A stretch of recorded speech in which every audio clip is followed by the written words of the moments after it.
السلام عليكم، مرحبا بكم معايا في قناتي نسيبة عمامرة. ان شاء الله تكونوا في احسن حال وتكونوا هانيين في حياتكم.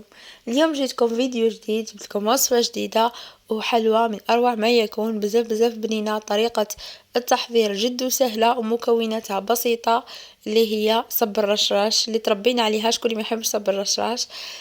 سواء القهوة حليب ولا حتى لمناسباتكم، لانه عطيتها لمسة. شوفوا كيفاش شكلها، يجي شكلها راقي.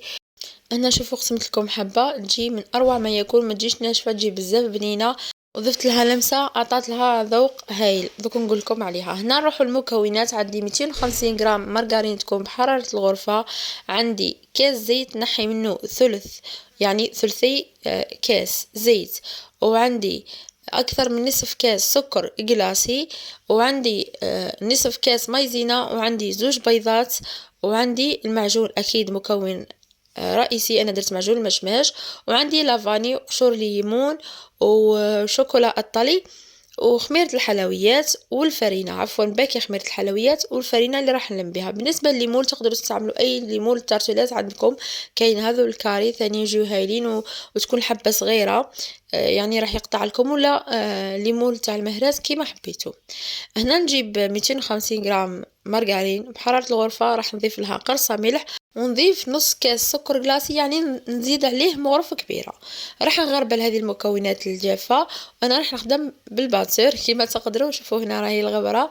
المهم كما تقدروا تخدموا باليد عادي جدا، فقط الباتور راح ينحي لكم التعب. شوفوا هنا كيفاش راه يدور. هنا الباتور رجل الدوزيام ما لقيتهاش، نعتذر منكم. المهم نخلط الزبدة بيان مع السكر حتى يبدا يبيض الخليط. راح نضيف الزيت على 3 مراحل ولا حتى يتخلط لي. هنا اذا ضاعفتوا الكميه خدمتوا 500 غرام مارغرين، راح ديروا كاس ونصف زيت.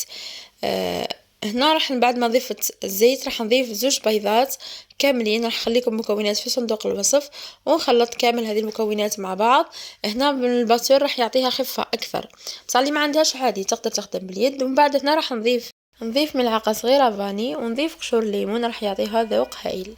راح نخلط هذه المكونات بسباتيلا، خاطر خلاص ما نحتاج الباتير. دوكا هنا راح نضيف المايزينا، نصف كاس مايزينا.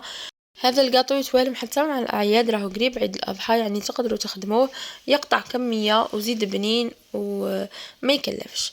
هنا راح نجيب الفرينه وراح نضيفها، وراح نضيف خميرة الحلويات، عفوا نضيف ملعقة صغيرة ولا نصف باكي ولا 5 غرام، ونبقى نلم في الفرينه حتى نتحصل على عجينه تكون طريه كيما نخدموا الصابلي. فوالا شوفوا تكون ما تلصقش في اليد، ما تكون طريه بزياده، ما تكون هذا قوام لاباط تاعي. هنا راح نجيب لي تارتولات ولا ليمون اللي نحتاجهم، راح نخدم بهم. نخدم بهذه الطريقه، يعني طريقه جد سهله وطريقه بسيطه وبالخف تكملوها. انا ما نحبهمش غشان وانتم كيما حبيتوا. هنا انا نبدا نخدم بالقاعده ونبدا نطلع لي كوتي الجوانب كامل، ونحي العجينه الزايده، نتخلص من كامل العجينه الزايده. من الاحسن بالموس راح يساعدكم في الخدمه. وسيبون راهي واجده. هنا انا كانت عندي شويه شوكولا الطلي، كنت كونجليتها في هذا الليمول. هذه خطوه اختياريه، انا حبيت نضيفها باسكو تعجبني قو معجون مع الشوكولا. نتوما تقدروا تكتفوا بمعجون المشماش، تقدروا ديروا معجون عفوا ديروا شوكولا طلي، ماشي شرط هذو ليمون، اي ليمون اللي يكونوا عندكم هاك باش كي تكونجلا ومن بعد ما تتعبكمش في الخدمه. تقدروا حتى بلا مول، يعني في ورق الزبده ولا ديروهم شغل دي بولات صغار تكونجليهم وتخدموا بهم، ولا تكتفوا بالمعجون. هنا راح نجيب شويه من لاباس، راح نحطها بهذه الطريقه، طريقه عشوائيه باش يكون عازل بين الشوكولا وبين كما تقدروا تكتفوا بحشو المعجون. هنا شويه لاباط كما نعرفوا، زدت شويه فرينه نيبسوا العجينه باش من بعد نكرفشها على هذو لي تارتولات. هنا هذو حبات ما حطيتش شويه عجينه بين الشوكولا والمعجون، حطيتهم مباشره هاك باش تشوفوا باللي تقدروا ديروها باي طريقه، سواء ما ديروش فاصل بيناتهم عجينه ولا ديروا معجون وحده كيما حبيتوا. المهم انكم تجربوه، راهو قريب عيد الاضحى وان شاء الله هذه الوصفه راح تجربوها، لانه جد اقتصاديه بنينه وسهله وطريقه التحضير سريعه. وهنا الحبات اللي كنت حطيت بيناتهم يعني فوق الشوكولا حطيت شويه عجينه، درت المعجون. انا نحب ندير كميه كبيره من المعجون، ما نحبهاش ناشفه. وانتم حبيتوا تكثروا حبيتوا ما تكثروش كيما حبيتوا.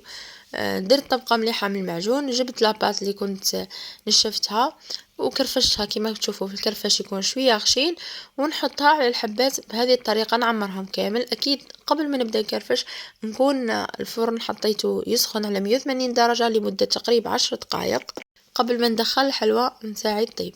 وهذه الكميه 250 غرام مارغرين، قطعت لي اكثر من 25 حبه هاك باش تكون عندكم فكره. وبالنسبه للمعجون المشمش احتجت تقريبا من 600 حتى 700 غرام معجون. وهنا بعد ما نكمل كامل الحبات راح ندخلها تطيب في الفرن من 15 دقيقة حتى ل 25 دقيقة، 20 دقيقة على حسب نوعية الفرن وعلى حسب سمك الحلوى نتاعكم، هاسكو خليتوها رقيقة ولا خشينة. هنا راح ندخلها بعد ما تطيب. اذا احتجتوا تحمروها راح تحمروها، تشعلوا الفرن من فوق. انا ما احتجتش بصح حمرتها بيان.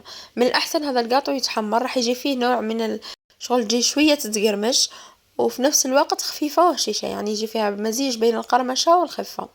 وهنا الى كثرتوا المعجون كما خدمت انا راح يكونوا شغل المعجون يلصق لكم في بعض لي تارتوليز، هاك ساعفوها بالعقل وسيبوا القاطو نتاعنا راه واجد. تقدروا هنا مباشرة يعني تغبروه بشوية سكر كلاصي كما تقدروا تزينوه كما زينتوا انا، لكم الحرية، ولا تخلوه كما راه كما حبيتوا، ولا تقدموا ديكوروه بنص سيريز ولا خطوط بالشوكولا كما حبيتوا. انا حبيت كنت زينتهم بالسكر كلاصي بالصفايه كما راكم تشوفوا بهذه الطريقه، ما تكثروش. وحبيت كنت درت لهم بالكوبات كما تقدروا بورقه ولا ديروا نص سكر كلاصي ونص خلوه بهذه الطريقه ثاني يجي شكله راقي وهايل. بالنسبه اذا خدمتوها كوموند ولا كنتوا عمرتوها كيما عمرتها انا شوكولا معجون، تقدروا تحسبوها من 5000 حتى 6000. هذا بين قوسين لاصحاب المشاريع ولا اللي مالفين يتخصوني على لي بري، هاك باش تديو فكره ولا اللي يحبوا يخدموا. هنا كنت حبيت زينتهم بالسوريز وسي بون. الكاطو تاعنا راه واجد. ان شاء الله نكون فدتكم، ما تبخلونيش وتدعموني بالجيم وتخلوا لي ارائكم الطيبه في التعليقات، باسكو الجيم والتفاعل هو اللي يخليني نعاود نرجع ونعاود نحط لكم جديد. ان شاء الله نفيدكم ونستفيد ان شاء الله. ذوق حلوياتي يوصل لكامل الناس. وبين قوسين قناتي ما زلت ما حققتش مام الشروط، لاني يعني انا مش مستمره وانتم مش متفاعلين. ان شاء الله تدعموني. اكيد اذا عجبكم المحتوى فضلا منكم. هذا هو فيديو اليوم، ان شاء الله نكون فدتكم ولو بالقليل. دمتم في رعاية الله وحفظه. مع السلامة.